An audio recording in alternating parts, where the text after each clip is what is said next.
शाहीन है और मैं आपको खेवड़ा साल्ट माइन की हिस्ट्री बता रहा हूँ। सर, खेवड़ा में साल्ट की दरियाफ्त 326 क़ब्ल मसीह में उस वक़्त हुई जब अलेक्जेंडर और राजापोर्स के माबैन खित्ते की जंग लड़ी थी।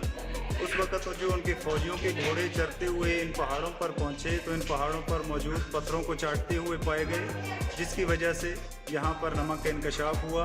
उस वक़्त से नमक की तलाश जारी, नमक निकालने का काम जारी।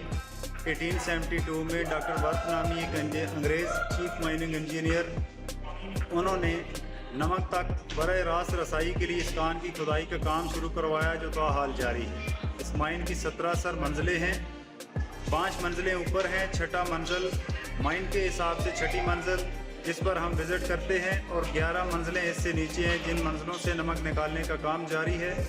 इस माइन से 3 कलर का नमक हासिल किया जाता है, वाइट, पिंक और रेडिश। तीनों को अगर आप इकट्ठा ग्राइंड करेंगे या अलग-अलग ग्राइंड करेंगे तो पाउडर फॉर्म में जो साल्ट हासिल होगा वो वाइट आएगा, जो हम घरों में खाने के तौर पर इस्तेमाल करते हैं। इस माइन के अंदर पिंक साल्ट के बड़े ज़खायर मौजूद हैं। नमक एक ऐसी चीज़ है जो हमारे खानों में जायके को डबल कर देता है। साल्ट रेंज जो कुदरत का ख़जाना है, अल्लाह पाक की करम नवाजी है। अल्लाह पाक का लाखों करोड़ों बहा शुक्र है जो पाकिस्तानियों को अता किया।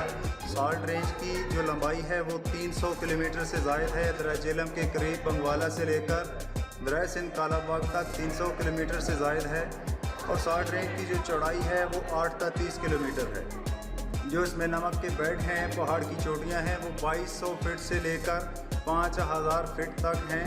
नमक एक ऐसी कुदरत की अता है कि हमारे खानों में जायके को डबल कर देता है। लिहाजा मैं एक रिक्वेस्ट करता हूँ तमाम लोगों से, कुदरत ने दुनिया में कोई चीज़ ऐसी नहीं बनाई जो काबिल इस्तेमाल या फ़ायदेमंद ना हो। लिहाजा कुदरत की दी हुई हर चीज़ का, हर नेमत का शुक्र अदा किया करें और किसी भी चीज़ को ज़ाया ना किया करें।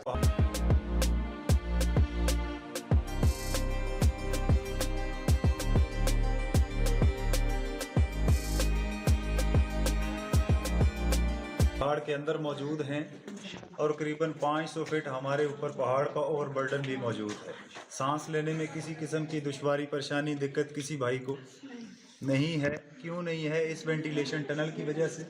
ये वेंटिलेशन टनल सरफेस पे खुली है, जिसके ज़रिए ताज़ा हवा माइन के अंदर दाखिल हो रही है और हम सांस ले पा रहे हैं।